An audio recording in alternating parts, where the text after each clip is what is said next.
So if you follow my channel, you know that I pre-order most of my new comic books 2 to 3 months in advance with M&M Comics. I do this so I can save a lot of money with the awesome discounts you get by doing that pre-order. Well, it's that time of month again when I get my one shipment in a month of most of the new comic books I get each month. It's in here right now for September. Here's the box. I'm going to open it up off camera, bag and board everything, and then we'll do a show and tell. So sit tight. I'll be back in a few moments.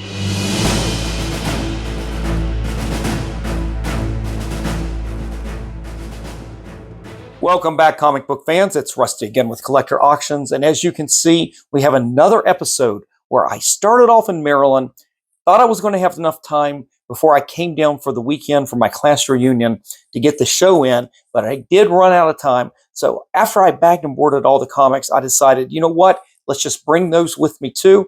We'll do another show. So there's at least 2 episodes that I've got down here in West Virginia. I don't mind filming down here, but it is a little bit different setup, so my lighting isn't always the best. But I want to go ahead and bang this out while I've got a chance. So just to recap, this is an opening of my one shipment of comics that I get in every month from M&M Comics. These are the books that I pre-order every month, about 2 to 3 months in advance. I put this pre-order in, and doing so, I get a tremendous discount. At least 35% off of all the new comic books, in a lot of cases, 40, 45, and even 50% off of some of them. So I save a lot of money by doing this. And then on new comic book days, on Wednesdays, that's why I go to my LCS, because I always end up missing something, or maybe there is something I want to speculate on. I want extra copies of something. But for the majority, most of my new comics come in this one shipment. And as I said at the very beginning, I did bag and board everything. I just ran out of time to actually show it off to you guys while I was still in Maryland. So I've got everything laid out right here. Let's go ahead and just start right up with the free stuff that I got this month from M&M Comics. So let's just get right into this. We're going to start off with the free items that they sent me this month. Got a new Marvel free preview magazine. So I can go through this, and when I get ready to do my new pre-order, I can use this to get a little bit more information. I don't have to wait and do everything online, but we got this back. I know for the last couple of months I hadn't been getting this, but I do like to bag and board and hold on to these as well. You never know if one of these will have a first appearance, much like the preview magazine back in the day when they introduced Miles Morales. So I hold on to those. Still picking up copies of some of the free comic book day comics. They keep putting extras in there. This is the all-in 2025 special edition. And I am sorry about the glare. Like I said, we've got terrible lighting down here. I don't bring the lighting with me. I just bring the camera and a tripod so I can hold the camera. That's about it. Also, free comic book day, Marvel Voices. From Dark Horse, free comic book day, The Young Jedi Adventures. And I don't recognize this, but it's Escape from Zillionaire Island. I don't know if that's a free comic book day book, but it's something they threw in there for free. We've got free comic book day, Iron Man and His Awesome Friends. And then lastly, the free books was a copy of Planet Death #0 from Bad Idea. This is a book that I actually got Robert Venditti to sign when he came to Third Eye Comics. All right, so that's it for the free stuff. Let's get right into Marvel. I broke it down into different subcategories here. So we're going to start off with Fantastic Four, First Steps. Of course, this came out when the movie came out. I did enjoy the movie. I didn't love it, but I actually did enjoy that movie. My biggest complaint was that they really didn't make Reed Richards as smart and as important as they probably should have. But I finally got my copy of Fantastic Four #1 once they relaunched. I actually have already dropped this title at this point. The next pre-order, I'm not picking this up anymore. I'm pretty tired of the Ryan North stories. They have not been good. I haven't enjoyed anything from him from Fantastic Four, from his One World Under Doom, from his first run on Fantastic Four to continue with this new run.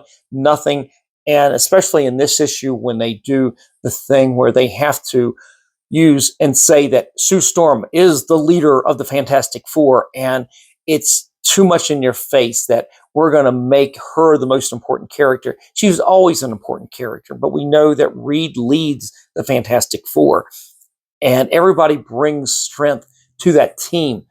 Ben brings the heart. Sue is actually the strongest member of the team, and Johnny Storm brings that enthusiasm and youthfulness, and it's a great blend. But Reed is the leader of the team, and when they sideline him in favor of some sort of woke ideology, it turns me off.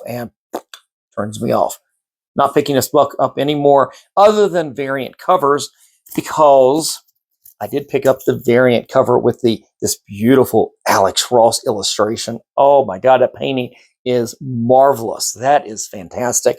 I actually already picked this up from one of my LCSs, but I forgot that I pre-ordered it. I'm glad I've got 2 copies of it now. Then we move over to Spider-Man, and issue number 7. You've got this beautiful artwork right here, at least on the cover, from John Romita Jr. The interior, I've already read this from my new comic book day from my LCS. I have this in my pull box, so I do usually get multiple copies of Spider-Man, and it's okay. And of course, this was the continuation of the story. He really gets his butt kicked in this. That is for sure. He's lucky to be alive. I'll put it that way. This is issue number 8. And then we've got Spider-Man versus the Sinister 16. And I'll be quite honest, I don't really know what's going on with the story, but this is a pretty good Terry Dodson illustration right there.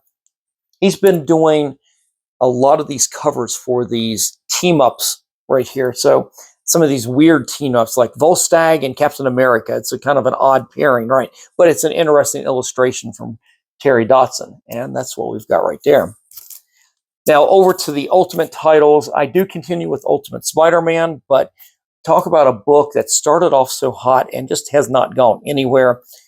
Beautiful artwork most of the time when you got Tissot, but honestly, this book has just lingered and lulled, and I'm not excited about this book. At this point, I'm probably going to end up dropping this fairly soon if it doesn't end already, because I think Kirkman is Kirkman, right? Yeah, I'm sorry, Hickman is leaving. He's not even going to finish his Ultimate in the whatever the final battle is. I can't even remember. Right? Like, I don't even care anymore about what's going to happen with the Ultimate Universe, to be quite honest. I'm buying it for the art in some cases. Ultimate Spider-Man's been okay, but it's the only title other than Wolverine that I continue with. I don't have Wolverine in this shipment. Oh, actually, I'm looking down. Yes, I do. It's coming up. But we've got Ultimate Spider-Man Incursion right here.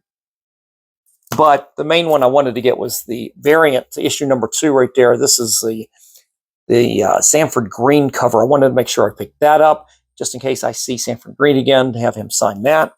And what did I say? I did say I'm still continuing with the Chris Condon stories here in Ultimate Wolverine. The art's been pretty good, but the writing's been pretty good as well. So, and having met Chris Condon at Third Eye Comics and getting a lot of these signed, definitely I'm still continuing with that. Now over to the regular MCU type titles. We've got Avengers number 28, a One World Under Doom tie-in, which I couldn't care less about. We've got the New Avengers number 2 right there. And of course, I think they originally had changed the title. I think originally it was going to be a new Thunderbolts story, but with the change in the Thunderbolts movie, making them the New Avengers, I think they changed it in the book intentionally, because that's some of the characters. You've got Bucky, Winter Soldier, you've got Black Widow, but I thought they had some of the other characters in there as well. And then another One World Under Doom title I've been picking up is Superior Avengers. And I'm not sure how much longer this title will go. I think it only goes maybe 5 or 6 issues. And then I think they've already said they're going to end this title, West Coast Avengers. This is issue number 9. I believe Ben Harvey is still doing the covers on these. That's about the only thing I've enjoyed on this series. And then the other One World Under Doom title I've got here is Doom's Division. And I will say this hasn't been terrible. It's been interesting. Characters that you don't normally see. I always dig those kind of stories. Man, I finally got my copy of Captain America #1, the relaunch. You've got Chip Zdarsky writing this, and I believe this is, yes, it's another Ben Harvey cover right there. And I did pick up Werewolf by Night #1. This is actually some beautiful artwork, isn't it? Who is that? Is that Dan Panosian? Actually, I don't know who did that. Tyler Kirkman? Yeah, I have to look that up. That's some beautiful artwork. And then I've got issue #2 of Imperial, another Hickman story that I don't care about. I don't know why I'm picking this up, although I do know I've picked up some of the J. Scott Campbell covers of this. There's been some variant covers on this title that I've enjoyed.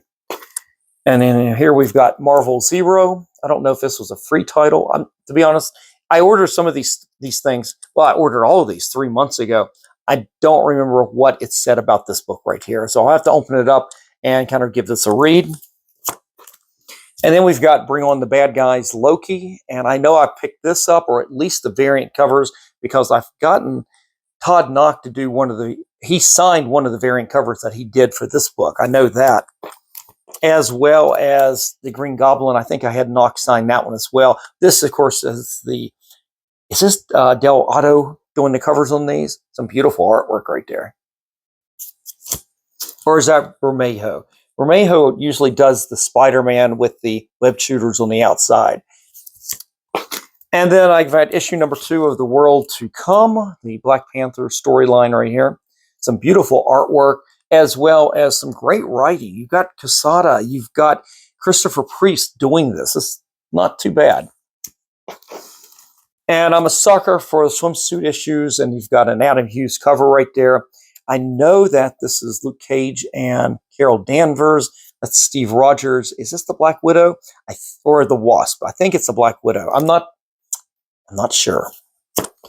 But I picked up one of the variants on that because it's a pretty nice Scarlet Witch and Human Torch from Lobos doing the cover on that one. It's not one of my favorite Lobos covers, but it's still pretty good. And then I'm continuing with issue #2 of Death of the Silver Surfer. And just because it's the #1, I know I didn't get any of the next issues. We got issue #1 of It's Jeff right there, Jeff the Land Shark. And that is it from Marvel outside of some facsimiles, and we'll get to that in a moment. Oh, I'm mistaken. We have the X-Men to go. What did I say? I broke everything down. So let's just get into some of the X-Men titles that I do pick up. And I say this every week when I do one of these videos. I have pretty much dropped most of the X-Men. The only time I do buy the X-Men is usually because of artwork at this point. I think sometimes it's for writing, but most likely, if I've got them in here, it's going to be for artwork. We've got issue #2 of Emma Frost here with White Queen #2. It's the David Nakayama cover. And I've got 2 copies of the variant from Jenny Frison right there. I don't know why I picked that up. I think what happens a lot of times with these pre-orders is you pre-order them. It's brand new to the order system.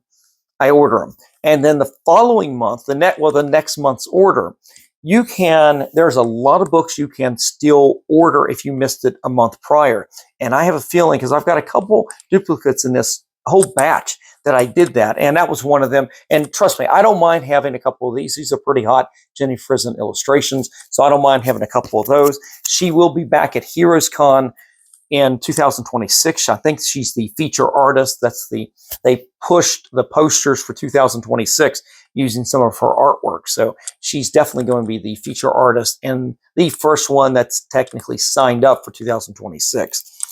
We've got Savage Wolverine #1, and this is a one and done for me. It is simply just to make sure I've got the #1 issue. And then we've got issue #3 of Spider-Man and Wolverine #3. And don't really care about the book, but I do care about the Carrie. Is it Carrie or Kari? I don't know Andrews cover right there. I've been pulling a lot of his books to get signed at Baltimore Comic-Con this year. And I don't know if how many I'm going to take, but I will save this and put it into the pile. I've got a lot of other books that will come ahead of an issue number 3, even though that is a really nice illustration. And then we've got this X-Men #1 book, and I have the feeling that this is a special book of some sort, but to be quite honest, I'm not sure, but I picked that up. And then we've got the Uncanny X-Men 104.5. It is Prelude to a Future Past. I think this is Claremont going in there and writing some of the stories that led up to that great 2-issue storyline, Days of Future Past, that originally came out, 1980, 81, something like that. Issues 141 and 142. Well, this right here, I think, leads into that. And then this is issue number 7 of Magic, and I was still picking this title up. I've been enjoying it somewhat, but I've been enjoying the covers. It started off with some great J. Scott Campbell covers, but you've got this right here, another Lobos cover, and he seems to excel on Magic. And of course, when you have Magic in hot leather, short pants like that, well, that's pretty hot. And then lastly, Wolverine and Kitty Pryde #4. Got Claremont writing this, and I think you've got some Alan Davis covers on these. And it's okay. Nothing to write home with. This won't last for long, and I'll probably drop this title at some point when it ends. All right, let's see what we've got. Let's go over to DC and go through these titles. It was only a couple months ago when I actually had more DC titles than Marvel. This month, definitely Marvel is king of the roost, but we got some good DC titles here. Continuing with Absolute Batman. This is issue number 10, still fighting Bane right there. Issue number 9 of Absolute Superman. And issue number 9 of Absolute Wonder Woman. All 3 of these have been doing really well. Now, I've got issue number 161 of Batman. This is the George Perez variant cover.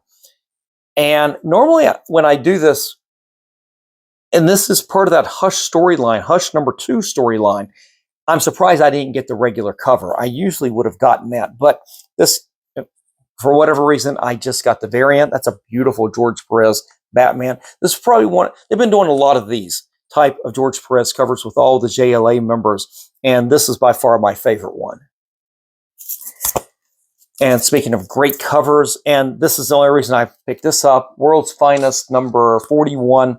Who is writing this? I bet you it's Wade, Mark Wade's writing this, but you've got this beautiful Michael Cho cover, and this will be going to Baltimore Comic-Con to get signed.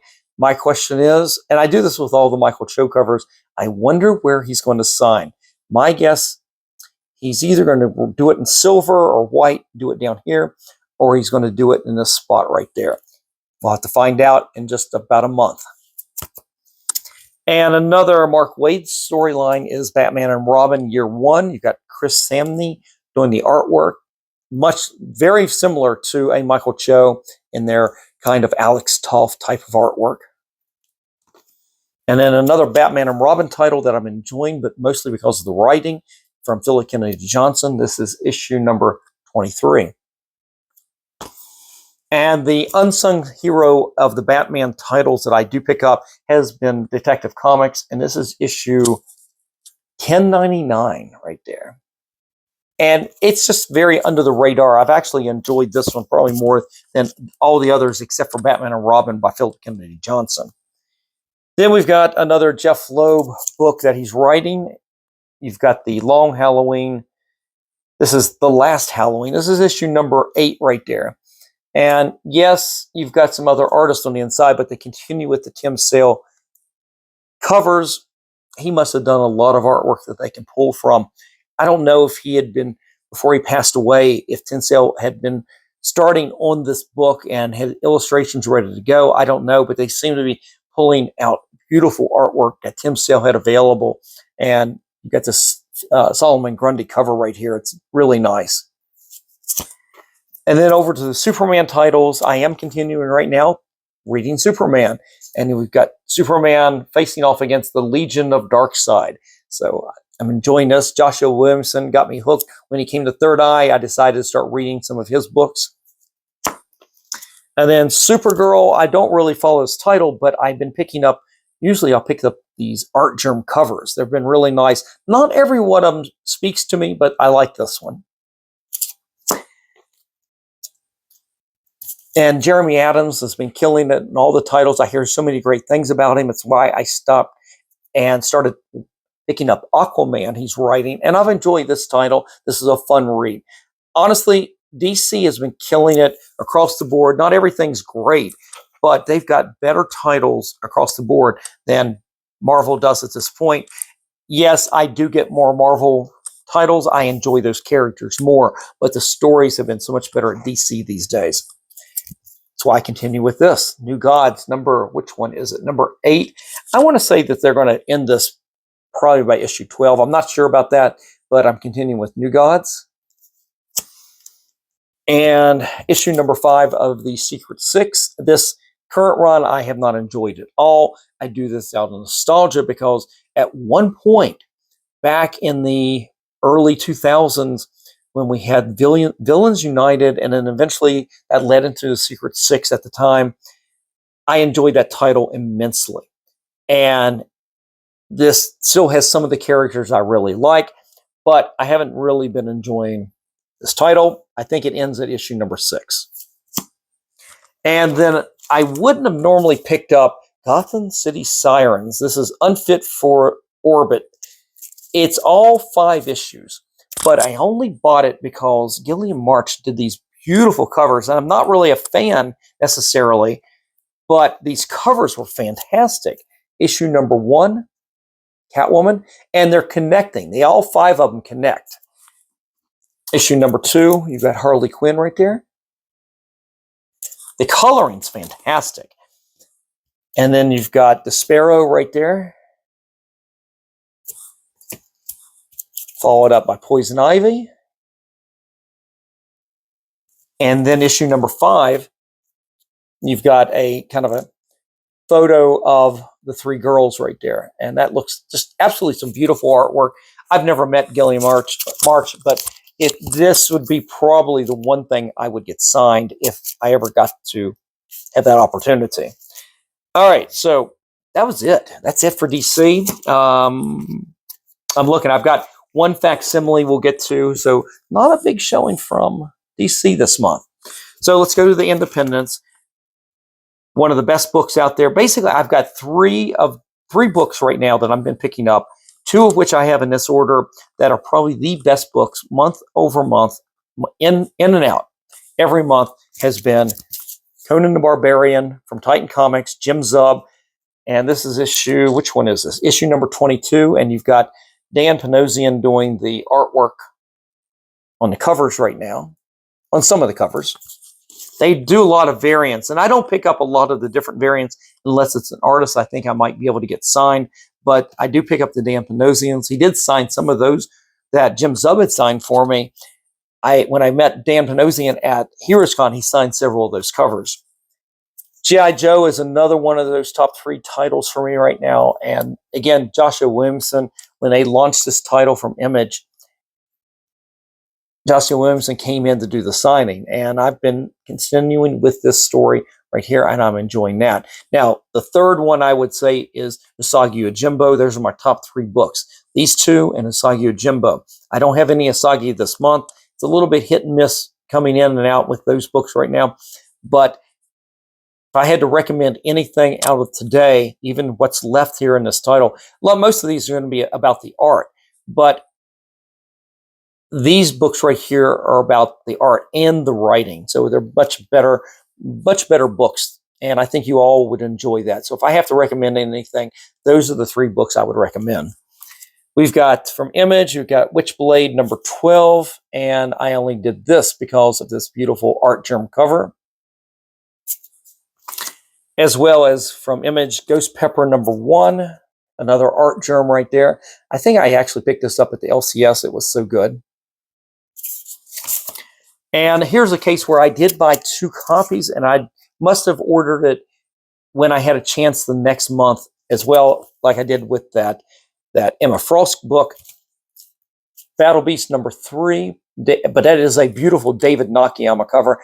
This might have to go to the top of the list if I ended up seeing him at a con at some point again. And then from Robert Venditti, this is issue number 1 of Planet Death. Now, I'd already picked up a bunch of these from when I went to the LCS at Third Eye Comics to meet Robert Venditti. He signed a bunch of these. And if you guys are interested in signed copies of Planet Death, issue number 1, definitely check out my eBay store. I've got a lot of the raw books in there signed by Robert Venditti available to the public. You just check out my eBay store. I've got a link down below that'll take you right there. And then I mentioned Chris Condon earlier. This was news from the Fallout. This is issue number 2. But he was there at Third Eye for the launch of issue number 1. And he did sign a copy of issue number 1 for me, but he also signed a lot of those Ultimate Wolverine books that I had. And then we've got Vampirella Armageddon number 1. This is the variant from Mark Spears. I like it when he does more of the classic monsters here. So that's pretty cool. And then from James Tynion, we've got Exquisite Corpses number 3. I'll be honest, I'm not really enjoying this, and I think I've actually dropped this after issue number 3.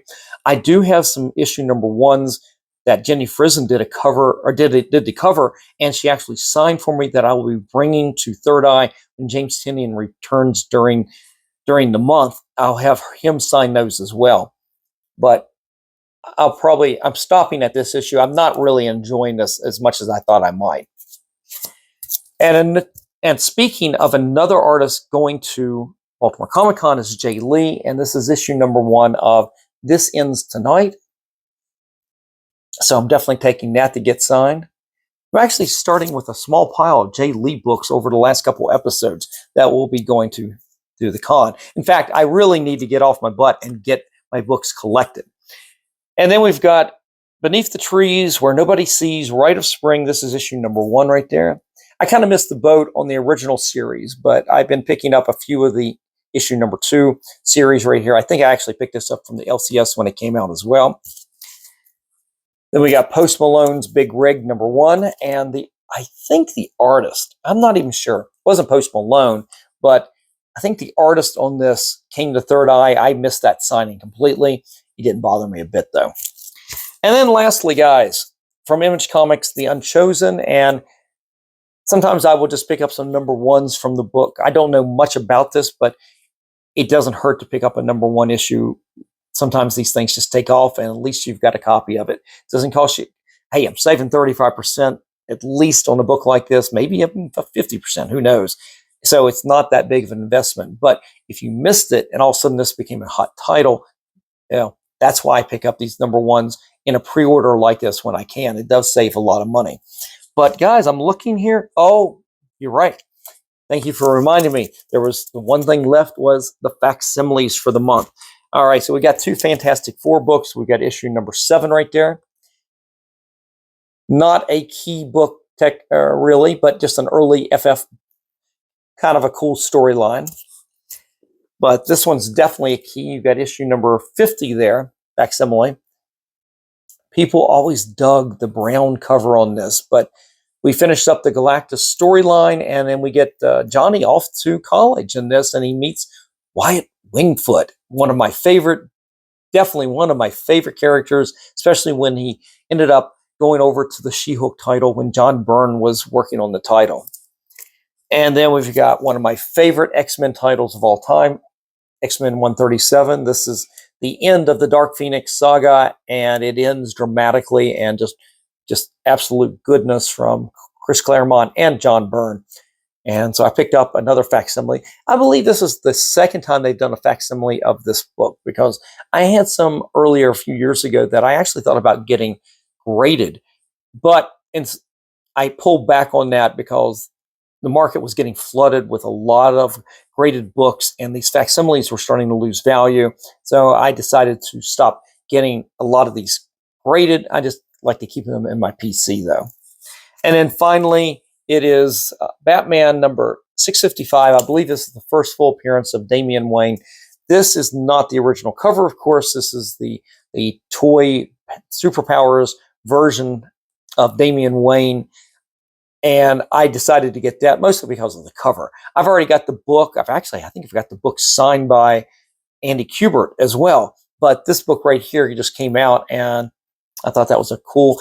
I don't get every one of these Superpowers variant covers. Some of them I really like, and then some of them don't do anything for me. I get them when I like them, and I did like this one. So anyway, guys, that is everything for this month. This is what I pre-ordered. And anything I missed, again, I'll pick up on New Comic Book Day when I go to my LCS. But that is it. Guys, let me know in the comment section below what you think of the giant haul of comics I've got here. Are these books that you pick up regularly or not? You got to let me know. And let me know what's your favorite book each and every month. I don't hear back a lot of what new books everybody really, really likes. I just know what I like. So definitely leave me that comment in the comments section. And if you enjoyed today's episode, definitely give me a like, slap a subscribe, and click on that notification bell so you don't miss out on any of the episodes that I put out each and every week, Monday, Wednesdays, and Fridays at 8 p.m. All right, guys, I'm out of here. I will see you for the next show. Until then, remember, every comic has a story.